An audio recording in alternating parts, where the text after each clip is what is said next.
अखिलेश के काले संपत्ति का खुलासा।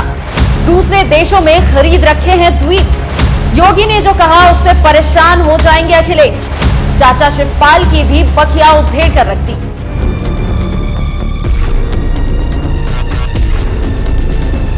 नमस्कार, मैं खुशबू राय, आप देख रहे हैं एनएमएफ न्यूज।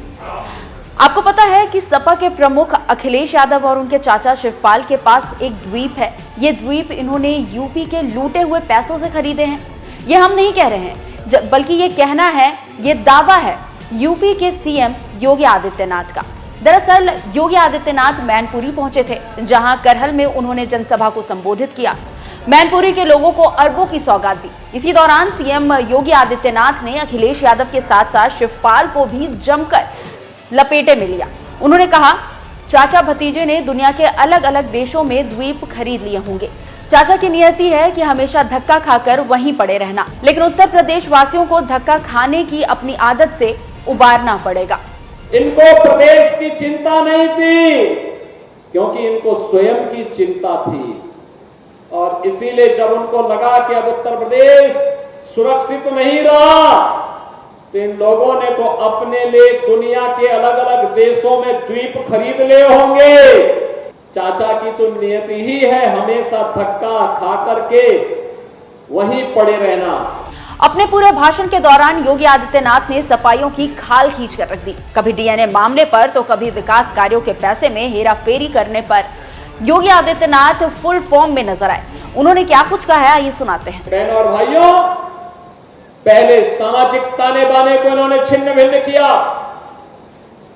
प्रदेश को दंगों की आग में झोंका, विकास के लिए, गरीब कल्याण के लिए जो धनराशि राज्य की लगनी चाहिए थी उसमें लूट खसोट किया, नौजवानों को मिलने वाली नौकरी में डकैतियां डाली गई। क्या यही काम 2017 के पहले भी होता था क्या?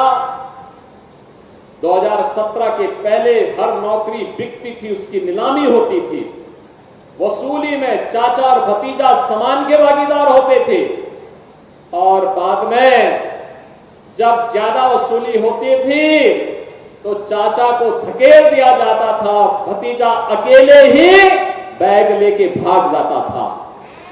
यही दृश्य पूरे प्रदेश का हुआ करता था। विकास के नाम पर भी यही लूट खसोट मची हुई थी, यही लूट पूरे प्रदेश में बची हुई थी। बहनों और भाइयों, इनको मैनपुरी की चिंता नहीं थी, इनको इटावा की चिंता नहीं थी, इनको स्वयं की चिंता थी। इनको प्रदेश की चिंता नहीं थी, क्योंकि इनको स्वयं की चिंता थी। तो सुना आपने किस तरह से योगी आदित्यनाथ ने बैक टू बैक सपा नेताओं और उनके राज की याद दिला दी उन्हें। दरअसल मैनपुरी सपा का गढ़ रहा है। 2002 के बाद बीजेपी यहां जीत हासिल ही नहीं कर पाई। उपचुनाव की तैयारियों ने जोर पकड़ा हुआ है और इसी बीच सीएम योगी आदित्यनाथ ने अखिलेश के गढ़ में हुंकार भरकर सपाइयों के ही छक्के छुड़ाकर रख दिए।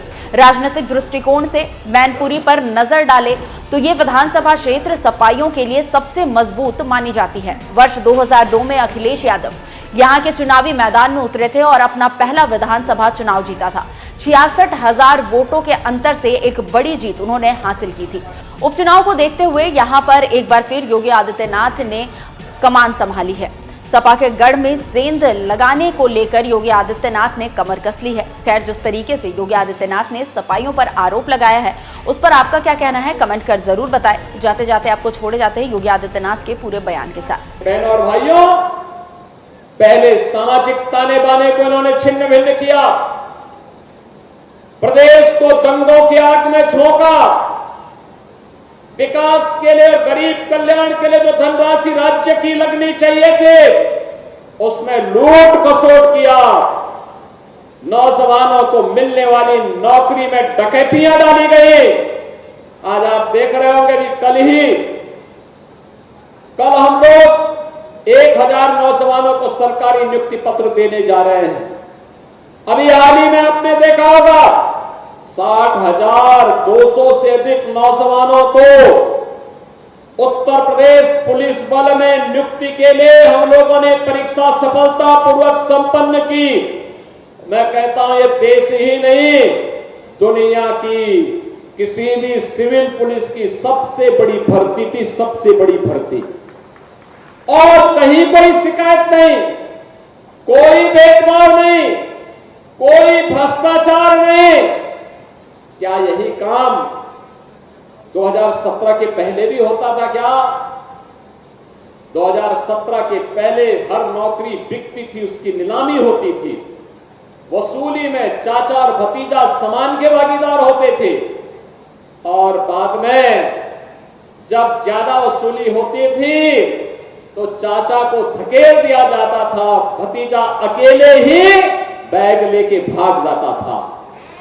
यही दृश्य पूरे प्रदेश का हुआ करता था।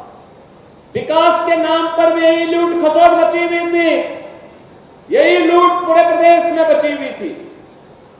बहनों और भाइयों, इनको मैनपुरी की चिंता नहीं थी, इनको इटावा की चिंता नहीं थी, इनको स्वयं की चिंता थी। इनको प्रदेश की चिंता नहीं थी, क्योंकि इनको स्वयं की चिंता थी।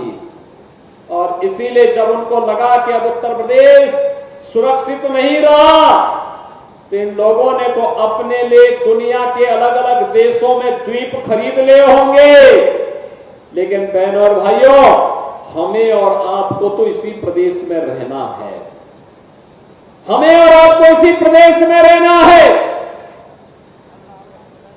चाचा की तो नियति ही है हमेशा धक्का खा करके वहीं पड़े रहना। लेकिन बहनों और भाइयों, उत्तर प्रदेश वासियों को धक्का खाने की आदत से अपने आप को उभारना पड़ेगा।